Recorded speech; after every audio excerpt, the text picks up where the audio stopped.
Hello guys, magic divine tarot by Nisha में आप सबका स्वागत है। मैं Nisha, welcome to my channel. कैसे हैं आप सब लोग? आई विश कि सब लोग हैप्पी होंगे, खुश होंगे, मस्त होंगे, मज़े में होंगे, बहुत पॉजिटिव सोच रहे होंगे और बहुत पॉजिटिव होंगे। तो डियर, यहाँ मैं लाई हूँ आपके पार्टनर की करंट एनर्जी, उनका नेक्स्ट एक्शन, उनकी लाइफ में क्या चल रहा है। आज मन था मैं रून्स से रीडिंग बनाऊँ, but I don't know why deck निकल गए। तो हो सकता है एंजल्स डेक से ही कुछ मैसेज देना चाहते हैं, बिकॉज मेरा मन यही था, प्लानिंग यही थी कि मैं रून्स रीडिंग्स बनाऊँ, बट जब मैं बैठी तो मुझे कार्ड्स निकल गए। तो जस्ट मे बी एंजल्स का कुछ मैसेजेस होगा। तो आज हम बात करेंगे थर्ड स्टेट की, थर्ड फेसेस की। रिलेशनशिप में 2 फेसेस क्या होते हैं, मैंने बात बहुत अच्छे से की है कल के में और परसों के वीडियो में, वैलेंटाइन डे वाले दिन की वीडियो में बहुत अच्छे से मैंने बात की है कि फ़र्स्ट फेज़ में क्या होता है, पैशन एंड लव होता है। सेकंड फेज़ में क्या होता है, सेकंड फेज़ में लव होता है लेकिन पैशन थोड़ा कम हो जाता है। अब आता है जो रिस्क की पॉइंट आता है, वो आता है, किसी ने मुझसे सवाल किया, दीदी ये टाइम कितने पीरियड्स तक का हो सकता है। डिपेंड करता है आप लोगों के बीच में बॉन्ड कितना स्ट्रॉन्ग है। बहुत सारे लोग तो पैशन का जो फर्स्ट स्टेज होता है वो 6 मंथ 4 मंथ चलता है, किसी का तो 1 मंथ 2 मंथ में ही ख़त्म हो जाता है। तो आप दोनों के बीच में अट्रैक्शन बॉन्ड कितना है, आप दोनों के बीच में अंडरस्टैंडिंग कितनी है, ये डिपेंड करती है। 6 मंथ भी चल सकता है, बहुत सारे लोगों का तो 1 साल तक चलता है ना, कुछ लोगों का तो 1 साल तक चलता है।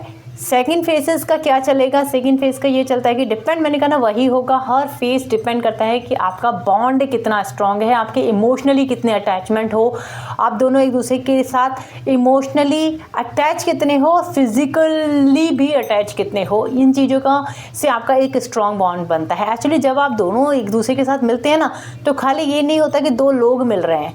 Emotionally intimacy, like physical intimacy, touch करना, किस करना, लव करना, हग करना, बहुत सारी चीज़ें जुड़ती हैं। तो ये चीज़ें जुड़ करके आपका एक बॉन्ड क्रिएट होता है। तो वो बॉन्ड कितना स्ट्रॉन्ग है, कुछ लोगों का तो मैंने ये भी देखा है कि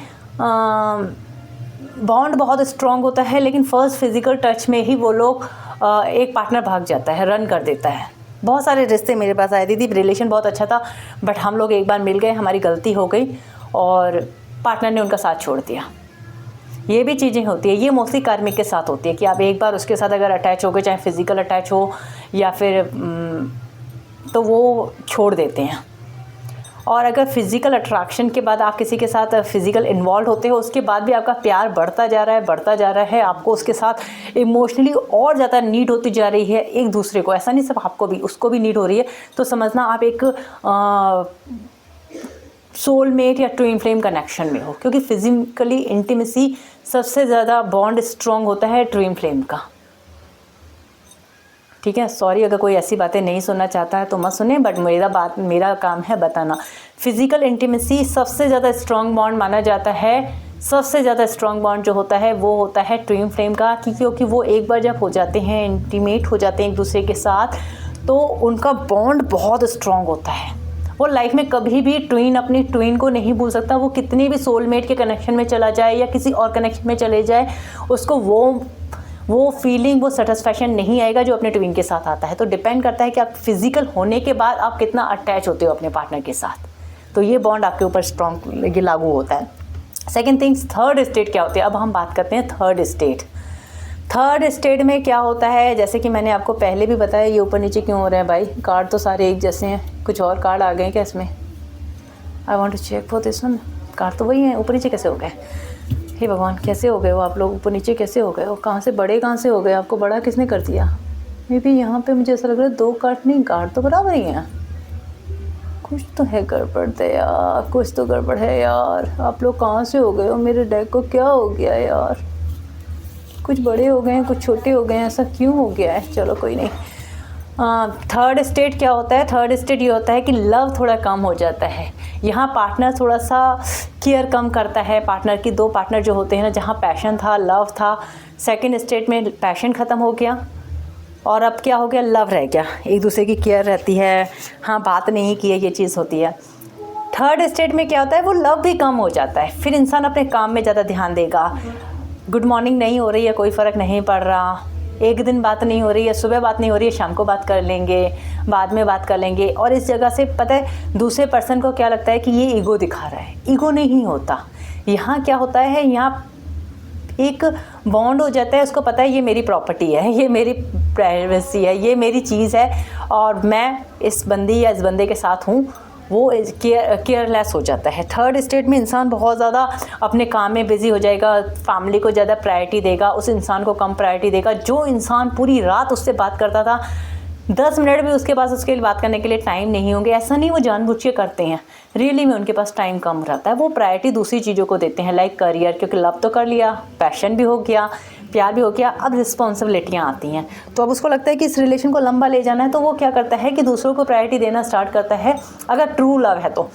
फिर यहाँ पे क्या होता है, दूसरा पार्टनर जो होता है ना, उसको ये लगता है कि ये बंदा मुझे इग्नोर कर रहा है, जबकि वो इग्नोर नहीं कर रहा होता है, वो बिजी था।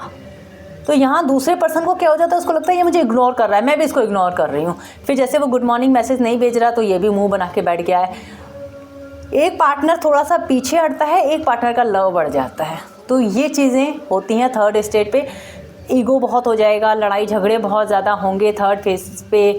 तो आपको वहाँ अंडरस्टैंडिंग दिखानी है। फर्स्ट फेज़ पे दिखाने की ज़रूरत नहीं है, सेकंड फेज़ पे दिखाने की ज़रूरत नहीं है। जब थर्ड फेज़ आ जाए, आपको लगे कि आपका पार्टनर इग्नोर कर रहा है और आप इस रिलेशन में एफर्ट डाल रहे हो, तो कोशिश करो, अंडरस्टैंड करो वो क्या है, वाकई में वो आपको इग्नोर कर रहा है, क्या उसकी लाइफ में वाकई में कोई प्रॉब्लम है। क्योंकि कभी कभी क्या होता है, पार्टनर रियली में बिजी होता है और सामने वाले को लगता है कि यार ये मुझे इग्नोर कर रहा है, ये मुझे एटीट्यूड दिखा रहा है। ऐसा नहीं होता, क्योंकि सामने वाला उसको ग्रांटेड लेता है कि उसे लगता है मेरी तो प्रॉपर्टी है। इस चक्कर में काफ़ी रिलेशन टूटते हैं, सामने वाला भी केयर करना छोड़ देता है। उसको लगता है यार हर वक्त मैं ही कॉल क्यों करूं, हर वक्त मैं ही मैसेज क्यों करूं, हर वक्त मैं ही क्यों करूं।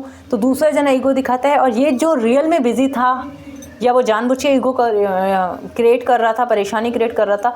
फिर इन दोनों के बीच में होती है फाइट थर्ड फेज पे। उस फाइट के वजह से आपके इमोशनली अटैचमेंट कम होने लगता है, इंटीमेसी कम होती है। इंटीमेसी खाली फिजिकल नहीं होती, बहुत सारे लोग बोलते हैं दी फिजिकल इंटीमेसी, नहीं, इमोशनली इंटीमेसी भी होती है। इमोशनली इंटीमेसी क्या होती है, इमोशनली इंटीमेसी ये होती है कि आप इमोशनली उस इंसान के साथ अटैच होते हो, इमोशनली आप उससे अपनी हर बात बोलते हो, दिन की बुरी चर्या बोलते हो, किसी के इमोशन की नीड। इट मीन्स आप अगर अकेले हो तो आप उससे बात करना पसंद करोगे, तो इमोशनली इंटीमेट इसे कहते हैं। फिजिकल इंटीमेसी भी कम हो जाती है सेकंड फेसेस पे, क्योंकि सामने वाला अगर रियल में बिजी है और आप उसको एटीट्यूड दिखा रहे हो, तो दोनों के बीच में क्रैशेस होंगे तो लड़ाई झगड़े होंगे तो सामने वाले लोगों के बीच में ना बॉन्ड कम हो जाता है। जो बॉन्ड एक वक्त बहुत स्ट्रॉन्ग था, फिजिकली स्ट्रॉन्ग था, इमोशनली स्ट्रॉन्ग था, सारे दिन की बात आप एक दूसरे से शेयर करते थे, वो बातें शेयर करना कम कर देते हैं, कम्युनिकेशन गैप आ जाता है। बिकॉज क्योंकि यहाँ प्यार कम, लड़ाई ज़्यादा हो रही है, क्योंकि सामने वाला शायद बिजी है और अगर वो आपको एटीट्यूड दिखा रहा है, यहाँ पे 1% ऐसा भी करता है, वो ग्रांटेड लेना स्टार्ट करता है। नार्सिसिस्टिक पर्सन जो होते हैं ना, वो मोस्टली यही करते हैं कि इस स्टेट पे ईगो दिखाएंगे, साइलेंट ट्रीटमेंट देना स्टार्ट कर देंगे अपने पार्टनर को, वो बेवजह नो कांटेक्ट सिचुएशन में डाल देंगे, कोई वजह नहीं है, मुंह फुला के बैठ जाएंगे। तो जो दूसरा इमोशनल पर्सन होता है ना, वो बार बार लड़ाई करता है अपने हक के लिए कि मुझे प्यार चाहिए, वो बार बार कोशिश भी करता है, बट सामने वाले को लगता है नहीं भाई, मैं अपनी लाइफ में बहुत ज़्यादा बिज़ी हूँ, ये हूँ वो हूँ। तो वहाँ उस स्टेट पे आपको समझने की ज़रूरत है। अगर आपका पार्टनर रियल में बिज़ी है तो आप उसको टाइम दें। अगर आपको लगता है कि यस दे सकता हूँ तो मैं उसको टाइम दूँ, और अगर आपको लगता है नहीं वो रियल में आपके साथ कुछ प्रॉब्लम्स क्रिएट कर रहा है, तो उसको स्पेस दो, इस जगह पे थोड़ा सा स्पेस दो। क्योंकि अगर आप दोनों लड़ोगे, झगड़ोगे, बॉन्ड को नेगेटिव बॉन्ड को क्रिएट करोगे, तो आप दोनों अपना हर चीज़ शेयर करना बंद कर दोगे, और फिर धीरे धीरे इस लोगों के बीच में ना गैपिंग आ जाती है। देखना हस्बैंड वाइफ मोस्टली अक्सर इसी फेस पे लड़ के, फिर वाइफ जो इंसान डोमिनेट होता है वो लड़ता है, फिर दूसरा जो सीधा इंसान होता है, चाहे लड़का हो या लड़की हो, फिर ना उसके साथ ना उसको टच करना अच्छा लगता है, ना उसको अपने इमोशन बताना अच्छे लगते हैं। पहले जब आप पहले स्टेज पे या सेकंड स्टेज पे थे तो आप अपने इमोशन बताते थे कि मुझको टच करना है, मुझको आपको हग करना है। लेकिन थर्ड स्टेज पे इतनी लड़ाई होती है क्योंकि एक पर्सन डोमिनेट करता है तो दूसरा अपने इमोशनल शेयर करना बंद कर देता है, तो इन दोनों के बीच में गैप आ जाता है। अब ये गैप किसकी जगह से आता है? कुछ तो नार्सिसिस्टिक पर्सन होते हैं, मैंने कहा ना, जानबूझ के वो साइलेंट ट्रीटमेंट देंगे, जानबूझ के वो आपको परेशान करेंगे ताकि आप तड़प के जाओ, उनको अपनी फीलिंग कहो, बट वो ये नहीं जानते हैं कि इस वजह से मैं अपना रिलेशन ख़राब कर रहा हूँ। तो थर्ड स्टेट पे आपको बहुत केयरफुली रहना है। अगर आपका पर्सन नार्सिसिस्टिक है तो आप उसको स्पेस दें, और अगर आपको लगता है नहीं उसकी मजबूरी है, क्योंकि कभी कभी वो जानबूझ के नहीं, वो हकीकत में अगर आपका पर्सन इनोसेंस है, लविंग है, बहुत अच्छा है, आपको प्यार करता है, कहीं और बिजी है, तो उसको टाइम दो, उसको बार बार स्पेस दो इस थर्ड स्पेस पे, और केयर बराबर करो। यस, सुबह उठते ही आपको उसको गुड मॉर्निंग करना है, आप अपना काम कंटिन्यू करो, सामने वाले को भी फिर बाद में लगेगा नहीं यार मैं बिज़ी हूँ, मुझे उससे बात करनी चाहिए। तो इस फेज़ पे अंडरस्टैंडिंग दोनों का वर्क बनता है कि दोनों मिल करके करें। अगर आपको नहीं समझ में आ रहा, आपका पार्टनर नहीं आ रहा, तो आप उसको बात रखो कि भाई ज़्यादा नहीं, दिन में थोड़ी देर तो बात कर सकते हो ना। तो वो बॉन्ड क्रिएट करो, कम्युनिकेशन को बंद मत करो, क्योंकि अगर आप दोनों के बीच में कम्युनिकेशन बंद हो जाएगा तो रियली में इमोशनली डिस्टर्बेंस आ जाएगा। इमोशनली डिस्टर्बेंस आ जाएगा तो क्या होगा, आपका रिलेशन ब्रेक डाउन हो जाएगा, इमोशनली भी डिस्टर्ब हो जाओगे, फिर फिजिकली भी इंटीमेसी ख़त्म हो जाती है, हर चीज़ ख़त्म हो जाती है, टच करना, फिर वो कुछ चीज़ अच्छी नहीं लगती है। तो कोशिश करना थर्ड फेज़ पे अगर आपका रिलेशन है तो उसको थोड़ा सा कोऑपरेट करो, अपने पार्टनर को समझाओ, लड़ो मत, झगड़े मत करो। लेकिन अगर आपका पार्टनर नार्सिसिस्टिक है, आपको बहुत ज़्यादा उल्टा सीधा बोल रहा है, कोई रिस्पॉन्सिबिलिटी नहीं ले रहा, सारी जिम्मेदारियां आपके ऊपर दे रहा है, गलतियां खुद कर रहा है, ब्लेम आपको दे रहा है कि तुम गलत थी, तुमने ये किया, तुमने वो किया, वो अपनी गलतियां मानने के लिए तैयार नहीं है, तो थोड़ा सा स्पेस दो, सही होगा तो वो आपकी तरफ आएगा। और अगर वो सही नहीं है तो ऐसे पर्सन के साथ तो ज़िंदगी झंडी है, फिर तो ऐसे इंसान के साथ रह करके भी आप क्या करोगे, क्योंकि जो नार्सिसिस्टिक पर्सन है वो आपको साइलेंट ट्रीटमेंट देगा, आज भी देगा, कल भी देगा। क्योंकि कुछ खुरापात लड़के, कुछ खुरापात लड़कियां ऐसी होती हैं जो रिलेशन को झंड बना के रख देते हैं। उनको लगता है कि भाई मैं एहसान कर रहा हूँ इस बंदी के साथ रिश्ता रख के। तो आप अपनी वैल्यू को मत कराओ, अपने आप को प्रोटेक्ट करो। इस स्टेट पे दो तरीके से अंडरस्टैंडिंग दिखाना ज़रूरी है। अगर आपका पर्सन अच्छा है तो आप उसको कोऑपरेट करो, और अगर आपका पर्सन नार्सिसिस्टिक है तो थोड़ा सा वहाँ से निकलने की कोशिश करो। अगर वो सही होगा तो आपकी लाइफ में आएगा, नहीं होगा तो बाद में नहीं आएगा। फोर्थ स्टेट में क्या होता है, इस इमोशन का लेवल और ज़्यादा बढ़ जाता है, फिर तो बात करना भी बंद हो जाती है, एक दूसरे से आप बात भी नहीं करते हो। फिर क्या होता है कि बातें और ज़्यादा बढ़ जाती हैं, छोटी छोटी चीज़ें मन मुटाव आ जाता है, दोनों के बीच में हो जाता है, फिर पार्टनर थर्ड पर्सन के पास चला जाता है, फिर थर्ड पार्टी इन्वॉल्व हो जाती है। कोई भी बंदा स्टार्टिंग में फिजिकल के लिए किसी लड़की या लड़के के पास नहीं जाता। What I am saying, please understand मैं क्या कह रही हूँ। कोई भी लड़का फर्स्ट अगर किसी लड़की से अट्रैक्ट होता है या लड़का कोई लड़के से अट्रैक्ट होता है तो फिजिकल के लिए नहीं जाता, वो इमोशनली सेटिस्फैक्शन के लिए जाता है, इमोशनली इंटीमेसी के लिए जाता है। इट मीन्स उसको आपसे ना इंटीमेसी, इमोशनल इंटीमेसी नहीं मिल रही है, मतलब वो अपनी बात शेयर नहीं कर पा रहा, वो उसको अंदर से अकेला है, वो अकेलेपन को दूर करने के लिए किसी और के पास जाता है। इसलिए मोस्टली लोगों के एक्स्ट्रामैरिटल अफेयर होते हैं। तो इस फोर्थ और थर्ड स्टेप में आपको अपने पार्टनर को समझने की ज़रूरत है। अगर आप उसको इमोशनली सेटिस्फाई करोगे तो वो कहीं भी नहीं जाएगा। क्योंकि थर्ड फेज़ पे क्या होता है कि आप दोनों इतना फाइट करते हो, लड़ाई करते हो, झगड़े करते हो, तो वो इंसान फिर उस लड़ाई झगड़े से बचने के लिए वो किसी और के पास जाता है, फिर धीरे धीरे उसका अटेंशन किसी और की तरफ जाने लगता है, उसका ध्यान किसी और की तरफ जाने लगता है। तो यहाँ आपको बचने की ज़रूरत है। आप उन्हें प्यार दो, थोड़ा सा स्पेस दो और पूछो प्रॉब्लम्स कहाँ हैं, क्योंकि फोर्थ स्टेट पे रियली में थर्ड पार्टी एंटर कर जाती है, और थर्ड पार्टी एंटर करने वाला आपका पार्टनर ही होता है, और आप दोनों की लड़ाइयाँ ही होती हैं। तो अगर आप लोग फोर्थ स्टेट पे हैं या थर्ड स्टेट पे हैं तो थोड़ा सा मैं कहूँगी केयर करें, अपने रिश्ते को बचाएं। और अगर आप लोग फोर्थ एंड 5 स्टेप को कंप्लीट कर चुके हैं तो आपका रिलेशन डेड हो चुका है, क्योंकि 5 स्टेट के बाद कुछ भी नहीं बचता, फिर तो बस एक लाश है जिसको आप अपने कंधों पे लेके चल रहे हैं। लाइक होता है ना कि रिश्ता नहीं रहता फोर्थ स्टेट पे। तो क्या होगा 5 स्टेट, वो हम बाद में बात करेंगे। ये बस मैं रिलेशन के स्टेट बता रही हूँ आपको, ताकि आप अपने किस रिलेशन के किस स्टेट पे हैं और आपको क्या करना चाहिए, क्या आप बचाव कर सकते हैं। बहुत सारे लोग तो 6 स्टेट के बाद भी अपने रिलेशन को बचा लेते हैं, क्योंकि दोनों में चाहत होती है रिलेशन को अगेन से बिल्ड करने की। तो जब आप अगेन से बिल्ड करेंगे तो चाहत दोनों की तरफ होनी चाहिए, एक की तरफ नहीं होनी चाहिए। आप अगर एफ़र्ट डाल रहे हो तो आपका पार्टनर भी एफ़र्ट डालने वाला होना चाहिए। तो ये चीज़ें होंगी तो आपका रिलेशन अगेन हो जाएगा। तो ये हैं 3 स्टेप। 4 स्टेप को क्लियरली हम कल करेंगे क्या क्या होता है, तो आपको भी केयरफुली रहना चाहिए। थर्ड स्टेप पे अपने पार्टनर को कोऑपरेट करो, ठीक है। तो अगर आप थर्ड पे हो या आपके साथ ये हुआ है तो प्लीज़ कमेंट करके ज़रूर बताएं। अब हम देखते हैं आपके पार्टनर की लाइफ में क्या चल रहा है। मुझे आज पता नहीं कि डेक का कुछ हुआ है मेरे डेक को, या तो किसी और ने टच किया है। क्या प्रॉब्लम है यार, आज डेक की कुछ प्रॉब्लम,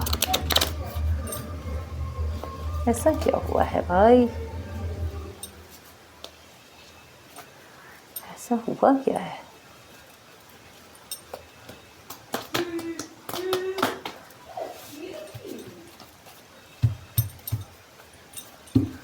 पता नहीं क्यों मुझे आज डेक। एंजल्स बताएं मेरे यूएस के पार्टनर इस समय किस सिचुएशन में हैं, किस सिचुएशन में हैं।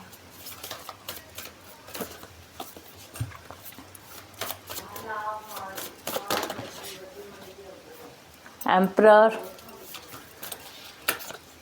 द मून, यही आया था पर मैं ले नहीं पाए थे। टावर, एक सेकेंड, नहीं, हर्मिट। मुझे बताएं मेरे यूएस के पार्टनर इस समय किस एनर्जी में है। पता नहीं माइक से आवाज़ आ भी रही है या नहीं आ रही, डोंट नो। एंजल्स बताएं। टावर, मेरे यूएस के पार्टनर की करंट एनर्जी।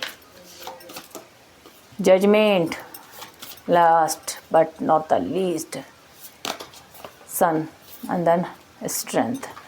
आपके पार्टनर की एनर्जी में मुझे साफ साफ दिख रहा है आपके पार्टनर इस समय बहुत ज़्यादा गुस्से में हैं, बहुत ज़्यादा उनकी लाइफ में कुछ ऐसा चल रहा है, इमोशन को लेकर के बहुत ज़्यादा परेशान है, इमोशनली डिस्टर्ब बहुत ज़्यादा है। रात की रीडिंग भी मैंने की थी, उसमें भी इमोशनली डिसबैलेंस आपके पार्टनर की एनर्जी आई थी। यहाँ पे भी सेम एनर्जी है, टावर की एनर्जी है, जजमेंट की एनर्जी है। आपके पार्टनर का जो वक्त है वो अच्छा नहीं है। लाइफ में कुछ इस फुल मून का इफेक्ट उनकी लाइफ में बहुत ज़्यादा है, बिकॉज यहाँ हर्मिट की एनर्जी है और आपके पार्टनर टावर में। यहाँ राहु से रीडिंग शुरू हुई है एंड शनिदेव पे रीडिंग ख़त्म हुई है। इट मीन्स कुछ बड़े रूल रेगुलेशंस टूटेंगे। यहाँ बीच में टावर भी है, जजमेंट भी है, बहुत सारी चीज़ें हैं। आपके पार्टनर की लाइफ में कुछ चीज़ें एंडिंग करने का जोश है उनकी लाइफ से। या तो कर्मा अपने आप रिलीज़ हो रहा है या तो वो कुछ सिचुएशन को रिलीज़ कर रहे हैं, और ऐसा नहीं है कि ये खुशी से हो रहा है, बिकॉज खुशी से कोई कुछ नहीं करता, खुशी से कोई किसी को नहीं छोड़ता। यहाँ कुछ सिचुएशनें शनिदेव एंड करते हैं, कुछ सिचुएशनें हमारी लाइफ से एंडिंग हो जाती हैं। पता है ये साल ही ऐसा है, आई डोंट नो 2024 एंड 2025 ऐसा रहा है कि बहुत सारे लोगों ने अपनों को खोया है।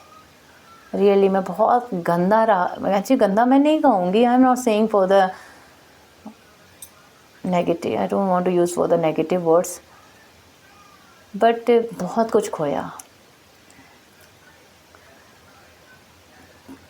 मैं भी एक इंसान हूँ, मैंने भी बहुत सारे, मैंने अपने फादर को 2023 में अपने फादर को खोया, 22 में बहुत सारी चीज़ें हुई हैं, इन 2024 में भी कुछ रिश्ते एंडिंग हुए, कुछ एक ऐसे शख्स को खोया जिसकी कमी मुझे पूरी ज़िंदगी रहेगी, बिकॉज़ बहुत इम्पोर्टेंस थे वो मेरे लिए। कभी कभी हमें पता है अपनी लाइफ से कुछ चीज़ें खोनी पड़ती हैं, बिकॉज़ वक्त के साथ चलना ही पड़ता है। मैं भी इंसान हूँ, तकलीफ़ होती है, बट क्या करते हैं, ईश्वर का जो फ़ैसला होता है उसको मानना पड़ता है। बट भगवान अगर दुख दे तो उसको झेलने की हिम्मत भी दे, बिकॉज़ बहुत सारे लोग टूट जाते हैं। क्योंकि आज भी मुझे काफ़ी लोगों ने कमेंट्स किए, दीदी हमारे पार्टनर ने हमें छोड़ दिया, दीदी उन्होंने किसी और से शादी कर ली। पैरों के नीचे से ना ज़मीन निकल जाती है जब कोई ऐसा हादसा होता है ना, जिससे हम उम्मीद करें कि कोई इंसान हमारे साथ चलेगा राहों में, पूरा सपोर्ट है कि यार ये बंदा सारी दुनिया साथ छोड़ दे, ये इंसान मेरा साथ नहीं छोड़ेगा। और वो इंसान जब आपके मुकर जाए ना, चाहे वो पैसों के चक्कर में या फैमिली के चक्कर में, पता है पैरों के नीचे से ज़मीन निकल जाती है।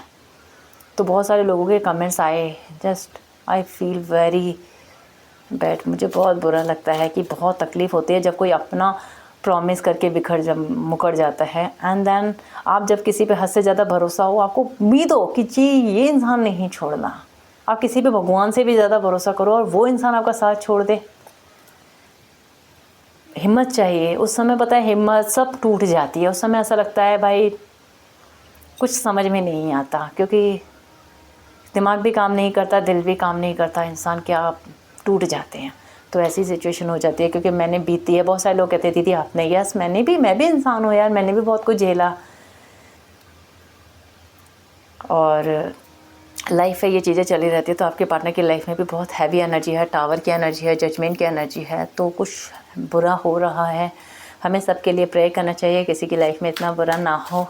ईश्वर सबको अगर कुछ दुख देता है तो उसको झेलने की हिम्मत भी दे, बिकॉज सब किसी के दुख देखे नहीं जाते। बट क्या करें, हम सिर्फ इंसान है, देख ही सकते हैं और कुछ नहीं कर सकते। प्रे कर सकते हैं ईश्वर से कि ईश्वर जिसको दुख दे रहे हैं उसको झेलने की हिम्मत भी दो। एंजल्स प्लीज मुझे गाइड करें, द एम्परर की एनर्जी क्यों आई है मेरे यूएस के पार्टनर की एनर्जी में, एम्परर की एनर्जी क्यों आई है। प्यार के लिए जिद पे हैं आपके पार्टनर, आपके लिए बहुत सारी चीज़ें करना चाहते हैं, बिकॉज उनको लगता है कि आप उनके लिए बहुत ज़्यादा पावरफुल थे, आप उनकी लाइफ में थे। तो उनको एक राजयोग था, लाइक राजयोग ही कहूँगी मैं, कि गद्दियों पे बिठा के बैठे थे, आपने उनको सराखों पे रखा था। आपके पार्टनर आपके प्यार को बहुत मिस करते हैं, इस समय बहुत ज़्यादा ओवर थिंकिंग कर रहे हैं। और इस समय रियली में मैं जो दिख रहा है वही बताऊँगी, कुछ भी करना चाहते हैं आपके लिए। एंजल बताएं मून की एनर्जी क्या बताती है। टावर है इमोशनल में, अगर उन्हें कोई मैनिपुलेट कर रहा है तो आपके पार्टनर बिल्कुल भी इस समय किसी की सुन नहीं रहे। कुछ चीज़ें ख़त्म हो रही हैं, यहाँ से थर्ड पार्टी एंडिंग की एनर्जी है। तो उनकी लाइफ में जो भी थर्ड पार्टी है वो एंड हो रही है, इसलिए बहुत ज़्यादा अब वो अपने इमोशन को कंट्रोल में रख रहे हैं। लेकिन उनके इमोशन बिल्कुल भी कंट्रोल में नहीं है, क्योंकि थर्ड पार्टी हो सकता है या तो फैमिली है या तो फैमिली जैसी है।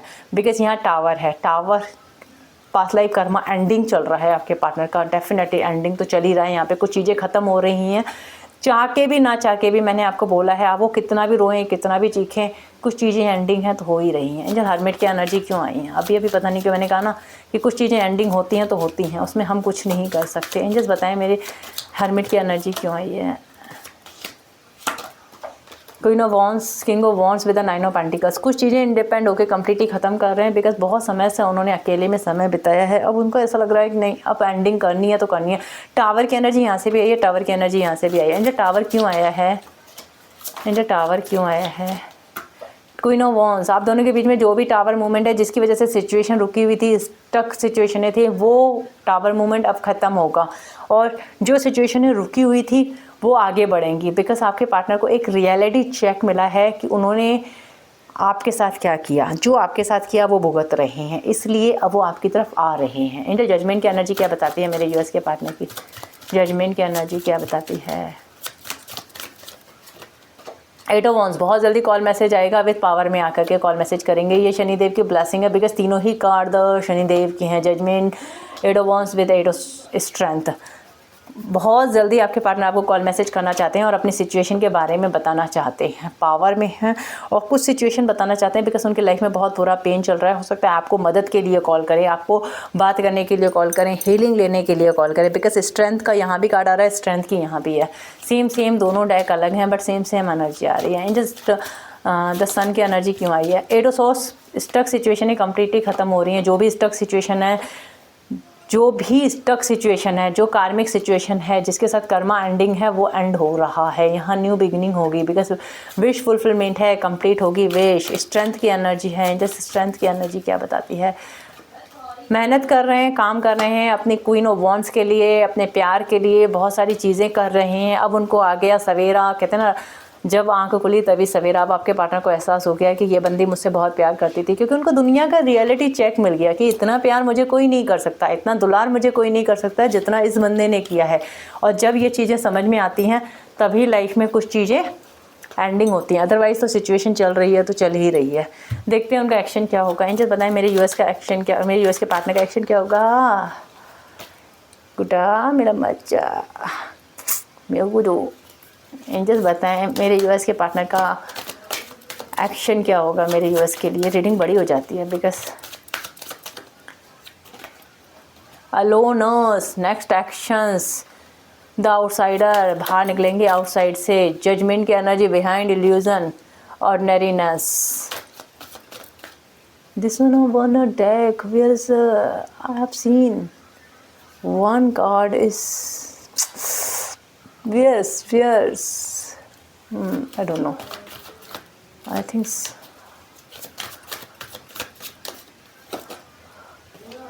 creativity. इन्हें बताएं अलोनस की एनर्जी क्यों है। स्ट्रेंथ, आउटसाइडर की एनर्जी क्यों है। Three of pentacles, illusion, behind illusion, with ripeness on the queen of wands. This one ordinariness, nothing, creativity, harmony. आपके पार्टनर आपके लिए कुछ करना चाहते हैं, वही है। अभी तो वो अपने कुकुम से बाहर निकलेंगे, बिकॉज बहुत समय से नो कॉन्टैक्ट सिचुएशन में हो तो कॉन्टैक्ट में आ सकते हो।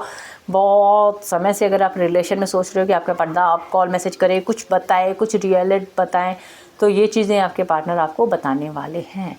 एक्सपीरियंस द कुछ आउटसाइडर, आपके पार्टनर थर्ड पार्टी से या फैमिली से बहुत ज़्यादा परेशान है और वहाँ वेट कर रहे हैं राइट टाइम का, बिकॉज यहाँ सामने वाला फंसा हुआ है किसी सिचुएशन में, इसलिए वो आपकी तरफ नहीं आ रहा है। बिहाइंड इल्यूजन, आपके पार्टनर आपको कुछ कमिटमेंट दे सकते हैं। इस समय कमिटमेंट के चांसेस बहुत ज़्यादा हैं। आपके पार्टनर सोच रहे हैं, मेहनत करने की सोच रहे हैं, एंड आपके साथ जो हारमनी, जो सुकून, जो लव फील करते हैं वो किसी के साथ उनको होता ही नहीं है। प्यार आपके साथ फील होता है, लव आपके साथ फील होता है, बहुत ज़्यादा इंटीमेसी फील करते हैं, मिस बहुत करने वाले हैं, फील बहुत करने वाले हैं। सुकून, शांति देगी। इतने कहते ना, जो लड़ाई झगड़े हो रहे हैं इस समय, वो सिर्फ सुकून आपसे चाहते हैं कि उनकी लाइफ में सिर्फ सुकून आ जाए। और सुकून कब आएगा? जब वो आपसे आएंगे, माफ़ी मांगेंगे, बिकॉज आपके पार्टनर आपसे माफ़ी मांग सकते हैं।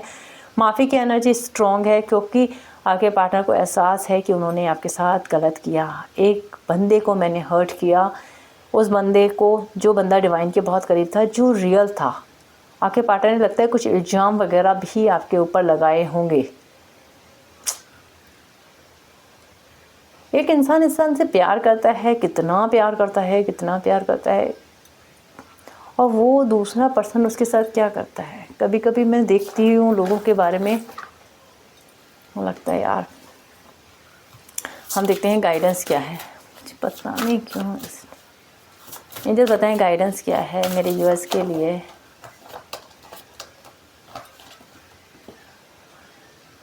प्रमोटिंग्स, call the friends today, help,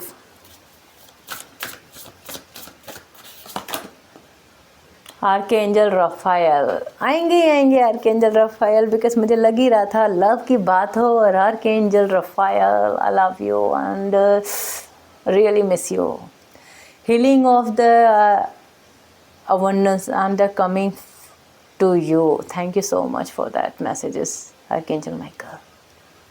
Help, this help you need to this way is a keep watching for it. Okay, there's two messages against appreciations and the choice. There's a lot of message. Angels has given lot of messages and the different types of the messages. Actually यहाँ आपको call message आ सकता है। Angels आपको यही कहना चाहते हैं कि आपको कॉल मैसेज आ सकता है। समहाउ आपको कहीं ना कहीं से किसी न किसी की मदद मिल सकती है, बिकॉज कोई पर्सन हो सकता है, कोई ऐसा बंदा जो आप, एंजल्स आपकी हेल्प कर सकते हैं इस समय। या तो एंजल्स आपकी मदद कर रहे हैं, या तो कोई आपका अपना आपकी मदद कर रहा है, बिकॉज़ यहाँ मदद के चांसेस मुझे बहुत ज़्यादा दिख रहे हैं। हो सकता है डिवाइन आपकी मदद कर रही है, या कोई ऐसी पॉजिटिव एनर्जी आपके रिलेशन को प्रोटेक्ट कर रही है। सेकंड थिंग्स, यहाँ पे एक मैसेजेस मुझे और भी दिख रहा है। अगर आपके पार्टनर का कॉल मैसेज आ सकता है तो उससे बहुत प्यार से डील कीजिए, बिकॉज हो सकता है उनको मदद की ज़रूरत हो। तो आप लड़ाई झगड़े मत कीजिए इस समय, अवॉइड कीजिएगा। आर्कएंजल रफाएल का मैसेजेस है, तो आप अपनी लाइफ में अपने हार्ट चक्रा को हील करें एंड फील करें, जो अपनी लाइफ में चाहते हो पॉजिटिव अफर्म करें। अगर आपको लव लाइफ में अच्छा चाहिए, मैंने आपको पहले भी बताया था, अपनी लव लाइफ को प्रोटेक्ट करना है तो हमेशा पॉजिटिव अफर्म करें। आप अपनी लाइफ में क्या चाहते हैं, क्या नहीं चाहते हैं, वो आप अफर्मेशन पे करें। अफर्मेशन कैसे करनी है मैंने बहुत बार बताया है। आप वाटर टेक्निक यूज़ कर सकते हैं, आप किसी चीज़ को राइटिंग कर सकते हैं, लिख सकते हैं, 369 की टेक्निक यूज़ कर सकते हैं, आप 5×55 की टेक्निक यूज़ कर सकते हैं, 3×33 की टेक्निक यूज़ कर सकते हैं। तो इस तरीके की टेक्निक आप अपनी लाइफ में यूज़ कर सकते हैं, because manifestation is a must if you want to for the union with your partner.